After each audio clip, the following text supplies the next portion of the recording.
Hello everyone, Skippy here, and welcome to One Piece episode 924. Directed by Tasuku Shimaya from his and Ayakomaki's board, and supervised by Hirotaka Ito and Eisaku Inoue.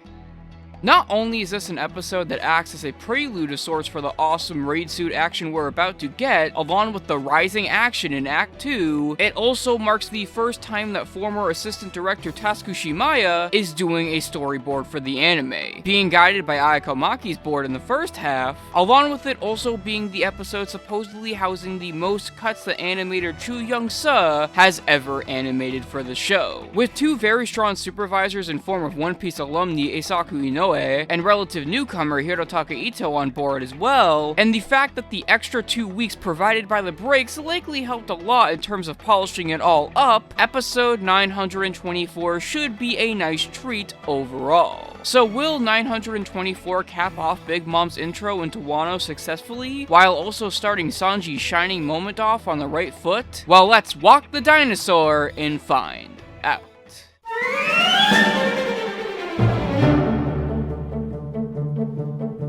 This episode covers the remainder of chapter 930, and despite there not being a whole lot of pages left to cover from it, the episode uses Anime Wano's strongest weapon, the filler, to really help the episode feel well paced, along with bridging the gap between our imaginations and what Oda himself showed. The Big Mom fight was extended a tiny bit, there's a greater look at the inner workings of King, Queen, and Kaido trying to take her down, and quite a bit of small stuff as well, like Usopp and Frankie meeting up with Sanji and Law, or Raizo telling Luffy that Tama is indeed okay, that make the episode never feel like it's wasting your time or like it's taking away from the experience that the manga already gave. Any and all filler only helps to, as per usual, build a better story that leaves more of an impact on you, instead of being a bit of a highlight reel like the manga was. While I would have liked to see the Kaido stuff of him initially barking at some of his goons adapted, instead of switching from the Orochi Castle banquet to what's occurring in the entrance to Wano, 924's adaptation was still quite rock solid, and the next in a series of examples that shows why all filler isn't necessarily bad.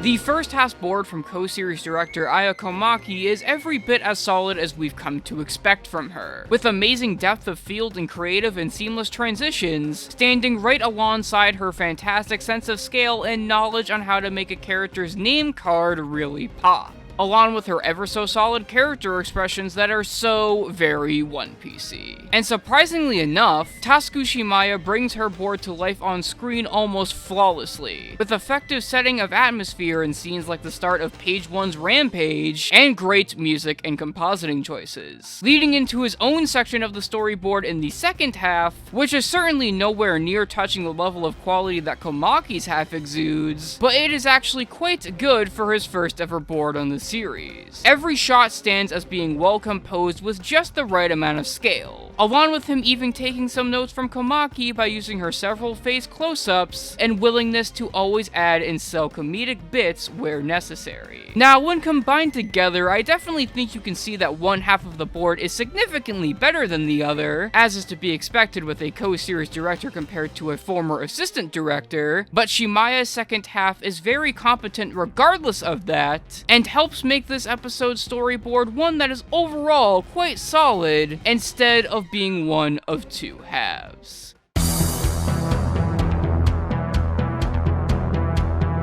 Inoue and Ito are certainly both all over this episode, providing some extremely solid corrections, with the former's nostalgic Oda-like style from the days of old and the latter's very shading and line work heavy one that has a sharp edge to it, but our resident golden boy Tu Yong-ce is definitely once again the one taking the spotlight here. Due to the episode apparently originally being conceived as his first solo animated episode that fizzled out due to scheduling conflicts, Tu is all over this episode, and he brings with him his usual snappy and smooth timing that can breathe so much life into just about anything, helping even the smallest bits of the episode, like Queen hollering orders, feel so lively. Now, since he does animate so much here, that does mean that the action from him isn't episode 915 tier, and it is a bit few and far between, but when it does show up, it packs an absolute punch with satisfying impact and effects work that's made even better through fantastic posing and impact frames, making me hope and pray that he will one day solo an entire episode on his own, because he certainly has the talent for it, and then some. For an episode that will certainly be overshadowed by upcoming ones due to the content just generally being more exciting, 924 still delivered quite the vibrant and memorable episode in spite of that, and showed just how much of a necessity filler really is, and how important it is to nurture young and growing talent on such a long series, with next week's episode looking like it's going to do just that and even more, with episode 925 coming from assistant director Nanami Michibata from He Zhong's board and Kenji Yokoyama. Zhong's board looks like it's going to be using Sanji's raid suit powers to their absolute fullest, with the insane animation that's on display throughout the entire preview only serving to reinforce that. And when a young assistant director like Michibata, who's been praised by the staff around her, is making her debut with such an episode, you can be damn sure that I am looking forward to it 110%.